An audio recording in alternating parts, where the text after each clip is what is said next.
Hi all, Ernest അക്കാഡമിയുടെ മറ്റൊരു വീഡിയോയിലേക്ക് സ്വാഗതം. ഉടൻ തന്നെ വരുമെന്ന് പ്രതീക്ഷിക്കുന്ന ഒരു എക്സാമിനേഷനാണ് കേരള വാട്ടർ അതോറിറ്റിയിലെ ഓപ്പറേറ്റർ എന്ന് പറയുന്ന ഒരു പോസ്റ്റ്. മാത്രവുമല്ല, ഇതിൽ അത്യാവശ്യം നിയമനങ്ങൾ നടക്കാൻ സാധ്യതയുള്ള ഒരു പോസ്റ്റാണ്. ഇതിലേക്ക് രണ്ട് കൂട്ടർക്ക്, അതായത് രണ്ട് സ്ട്രീമിലുള്ള ഉദ്യോഗാർത്ഥികൾക്ക് അപേക്ഷിക്കാൻ പറ്റും. അതായത് ഇലക്ട്രിക്കൽ സ്ട്രീമിലുള്ളവർക്കും അതുപോലെ തന്നെ മെക്കാനിക്കൽ സ്ട്രീമിലുള്ളവർക്കും ഈ ഒരു പോസ്റ്റിലേക്ക് അപേക്ഷിക്കാൻ പറ്റുമെന്നുള്ളത് ഇതിന്റെ ഏറ്റവും പ്രധാനപ്പെട്ട സവിശേഷതയാണ്. അപ്പോൾ ഈ ഒരു പോസ്റ്റുമായി ബന്ധപ്പെട്ട വീഡിയോയിൽ ധാരാളം സംശയങ്ങൾ ഉയർന്നു വന്നു. അതിൽ ഏറ്റവും പ്രധാനപ്പെട്ട സംശയം എന്ന് പറഞ്ഞു കഴിഞ്ഞാൽ ബിടെക് ബിരുദധാരികൾക്ക് ഈ ഒരു പോസ്റ്റിൽ അപേക്ഷിക്കാൻ പറ്റുമോ എന്നുള്ളതും ഇത് അവർക്ക് പറ്റിയ യോജിച്ച ഒരു പോസ്റ്റ് ആണോ എന്നുള്ളതുമാണ്. അതിൽ രണ്ടാമത്തെ ചോദ്യത്തിലുള്ള ഉത്തരം ആദ്യം പറഞ്ഞുകൊണ്ട് നമുക്ക് വീഡിയോയിലേക്ക് കടക്കാം. അതായത് ഒരു ബിടെക് ബിരുദധാരിക്ക് ജോയിൻ ചെയ്യാൻ പറ്റുന്ന ഒരു പോസ്റ്റ് ആണോ എന്ന് ചോദിച്ചു കഴിഞ്ഞാൽ ഇവിടെ നമുക്കറിയാം PhD ഉള്ളവരും അതുപോലെ തന്നെ MA ഉള്ളവരും MSc ഉള്ളവരും ഒക്കെ LD ക്ലർക്ക് പോലുള്ള എക്സാം എഴുതുകയും LD ക്ലർക്കിന്റെ ജോലി ചെയ്യാറേയുണ്ട്. അത് തന്നെ LGSലും ചെയ്യാറുണ്ട്. അത്തരത്തിൽ ഈ ഒരു ജോലി ചെയ്യുന്നത് കൊണ്ട് തെറ്റൊന്നുമില്ല. മാത്രവുമല്ല, നമ്മൾ എപ്പോഴും മനസ്സിലാക്കേണ്ട ഒരു കാര്യം എന്ന് പറഞ്ഞാൽ ഒരു സിസ്റ്റത്തിന്റെ ഭാഗമാകുക എന്നുള്ളത് വളരെ വലിയൊരു കാര്യമാണ്. ഈ സിസ്റ്റത്തിന്റെ ഭാഗമായി കഴിഞ്ഞാൽ, അതായത് ഞാൻ ഉദ്ദേശിക്കുന്ന സർക്കാർ ജോലിയാണ്, ആ ഒരു സിസ്റ്റത്തിന്റെ ഭാഗമായി മാറിക്കഴിഞ്ഞാൽ നിങ്ങൾ ആഗ്രഹിക്കുന്ന പോലെ ഒരു ബിടെക് ലെവലിലുള്ള ഒരു ഉദ്യോഗസ്ഥന് ആകാൻ പറ്റുന്ന ഒരു പോസ്റ്റിലേക്ക് എത്തുവാനുള്ള പല വഴികളും അവിടെ തെളിഞ്ഞു വരും. അതായത് ഡിപ്പാർട്ട്മെന്റൽ എക്സാമിനേഷൻ പോലുള്ള മാർഗങ്ങൾ തെളിഞ്ഞു വരും. ഇവിടെയുള്ള ഒരു അഡ്വാൻറ്റേജ് എന്ന് പറഞ്ഞു കഴിഞ്ഞാൽ പുറത്തു നിന്നുള്ള ഒരു ഓപ്പൺ കോമ്പറ്റീഷൻ വഴി നമ്മൾ എത്തുന്നതിനേക്കാളും വളരെ ഈസി ആയിട്ട് ഈ ഒരു ചെറിയ കോമ്പറ്റീഷനെ നിങ്ങൾക്ക് ടാക്കിൾ ചെയ്ത് അകത്ത് വന്ന് ആ ഒരു പോസ്റ്റിൽ എത്താൻ പറ്റുന്നുള്ള ഒരു വളരെ പ്രധാനപ്പെട്ട ഒരു സവിശേഷത കൂടിയുണ്ട്. ഇനിയും ആദ്യത്തെ ചോദ്യത്തിലേക്ക് വരാം. ബിടെക് ബിരുദധാരികൾക്ക് അപ്ലൈ ചെയ്യാൻ ഒക്കുമോ എന്നുള്ളതാണ്. അതായത് വളരെ പ്രധാനപ്പെട്ട ഒരു കാര്യം എന്ന് പറയേണ്ടത്, കഴിഞ്ഞ അവസാനമായിട്ട് ഈ പോസ്റ്റിന്റെ നോട്ടിഫിക്കേഷൻ വരുമ്പോൾ അന്നൊരു ചെറിയ വിവാദങ്ങളൊക്കെ ഉണ്ടായിരുന്നു. അന്ന് NCVT സർട്ടിഫിക്കറ്റ് എന്നൊരു ക്രൈറ്റീരിയ വെച്ചുകൊണ്ടായിരുന്നു ഈ ഒരു പോസ്റ്റിന് നോട്ടിഫിക്കേഷൻ വന്നത്. അപ്പോൾ ഈ ഒരു പോസ്റ്റിനെ സംബന്ധിച്ച തർക്കം വളരെയധികം ഉയർന്നു വന്നു. കാരണം NCVTയുടെ ഉയർന്ന യോഗ്യതയാണോ നിലവിലെ ഡിപ്ലോമയും ബിടെക്കും എന്നൊക്കെ ഉള്ളത് ഒരു വലിയ കോൺഫ്ലിക്റ്റഡ് ഇഷ്യൂ ആയിട്ട് വരികയും അതാകെ മൊത്തത്തിൽ PSCക്ക് ഉൾപ്പെടെ ബുദ്ധിമുട്ടാവുകയും ചെയ്തൊരു സാഹചര്യമുണ്ട്. ഇത് മുന്നിൽ കണ്ടുകൊണ്ട് തന്നെ ഈ ഒരു പോസ്റ്റിലേക്ക് ഡിപ്പാർട്ട്മെന്റൽ എക്സാം വിളിക്കുകയുണ്ടായി കേരള PSC ഈ അടുത്തിടെ. അപ്പോൾ ഈ ഒരു പ്രശ്നം സോൾവ് ചെയ്യുക എന്ന ലക്ഷ്യത്തോടു കൂടി തന്നെ ഇത്തവണ എന്ത് ചെയ്തു എന്ന് വെച്ച് കഴിഞ്ഞാൽ, ഇത്തവണ Kerala government certificate examination in engineering in electrical issued by government of Kerala after the completion of 2-year course or its equivalent എന്ന് പറയുന്ന ഒരു വ്യവസ്ഥ കൂടി വെച്ചു. ഇപ്പോൾ നമുക്കറിയാം മിക്ക ITI ഇൻസ്റ്റിറ്റ്യൂഷൻ വഴിയും കിട്ടുന്നത് നമ്മുടെ നാഷണൽ സർട്ടിഫിക്കറ്റ് തന്നെയാണ്.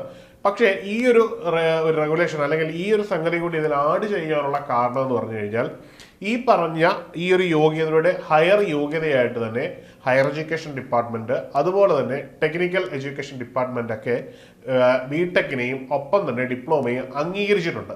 അപ്പോൾ സ്വാഭാവികമായിട്ടും ഈ ഒരു പോസ്റ്റിലേക്ക് അപേക്ഷിക്കുന്ന ഉദ്യോഗാർത്ഥിക്ക് എന്ത് ചെയ്യാം? നിങ്ങൾ ഈക്വൽ അല്ലെങ്കിൽ ഹയർ എന്ന് പറയുന്ന ഒരു ക്ലോസ് കൊടുത്തുകൊണ്ട് അപേക്ഷിക്കാനുള്ള ഒരു മാർഗം കിട്ടും. അത് പുതുതായിട്ട് തുടങ്ങിയതാണ്. അപ്പോൾ സ്വാഭാവികമായിട്ടും ഇനിയും ഈ ഒരു പോസ്റ്റിലേക്ക് നോട്ടിഫിക്കേഷൻ വരുന്ന അല്ലെങ്കിൽ നോട്ടിഫിക്കേഷൻ ഇടുമ്പോൾ PSC തീർച്ചയായിട്ടും ഈ ഒരു ക്ലോസ് അവിടെ ഇമ്പോസ് ചെയ്യും എന്നത് ഉറപ്പുള്ളൊരു കാര്യമാണ്. ഇങ്ങനെ ഒരു ഇമ്പോസ് വരുന്നതോടുകൂടി തന്നെ ഉദ്യോഗാർത്ഥികൾക്ക് അപേക്ഷിക്കുന്നതിനുള്ള ബുദ്ധിമുട്ട് മാറും. രണ്ടാമതായിട്ട് ഇതിനുള്ള ഒരു നിയമന സാധ്യതയാണ്. നമുക്കറിയാം ഇതിൻ്റെ ഒരു പോസ്റ്റിലേക്കുള്ള നിയമനങ്ങൾ നടന്നു എന്ന് പറയുന്നത് അവസാനമായിട്ട് നടക്കുമ്പോൾ ഇതിനോടകം 527 പേർക്ക് കിട്ടി? നിയമനങ്ങൾ കിട്ടിയിട്ടുണ്ട്. 1051 പേരുടെ മെയിൻ ലിസ്റ്റിൽ നിന്ന് 527 പേരെ എന്ത് ചെയ്തു? നിയമിച്ചു കഴിഞ്ഞു. അതായത് ഇവിടെ ഏറ്റവും പ്രധാനപ്പെട്ട കാര്യം എന്ന് പറഞ്ഞാൽ ജോലി കിട്ടാനുള്ള പ്രോബബിലിറ്റി വളരെ കൂടുതലാണ്. ഈ ജോലി കിട്ടാനുള്ള പ്രോബബിലിറ്റി കൂടുമ്പോൾ തന്നെ ബിടെക് മുതലായ യോഗ്യതയുള്ളവർ ഈ ഒരു എക്സാം എഴുതുമ്പോൾ അതിനുള്ളൊരു എഫേർട്ട് കൊടുത്ത് തന്നെ എഴുതണം. കാരണം ഇതിൻ്റെ ലെവല് കുറച്ചും കൂടി താഴെ നിൽക്കുന്ന ഒരു എക്സാമിനേഷനാണ്. അതുകൊണ്ട് തന്നെ ഇതിന് നെമി പോലുള്ള ടെക്സ്റ്റുകളെ അടിസ്ഥാനമാക്കിയായിരിക്കും എക്സാമിനേഷൻ വരുന്നത്. അതിൻ്റെ ഒരു ധാരണയിൽ നിന്ന് വേണം നിങ്ങൾ ഈ ഒരു എക്സാമിനേഷന് വേണ്ടി തയ്യാറെടുക്കാൻ. എങ്കിൽ മാത്രമേ നിങ്ങൾക്ക് എന്ത് ചെയ്യാൻ പറ്റുകയുള്ളൂ? ഈ ഒരു എക്സാമിനേഷനിൽ അത്യാവശ്യം നല്ല മാർക്കോടുകൂടി ക്ലിയർ ചെയ്യാൻ പറ്റുകയുള്ളൂ. അതുപോലെ തന്നെ ITI ലെവലുള്ള ഉദ്യോഗാർത്ഥികളെ സംബന്ധിച്ചിടത്തോളം അവരും മനസ്സിലാക്കേണ്ട ഒരു കാര്യമുണ്ട്. ഈ ഒരു എക്സാമിനേഷന് വേണ്ടി വരുന്നത് ITI ലെവലിലുള്ളവർ മാത്രമല്ല, ഒപ്പം ബിടെക്കും ഡിപ്ലോമയും ഉള്ളവരാണ്.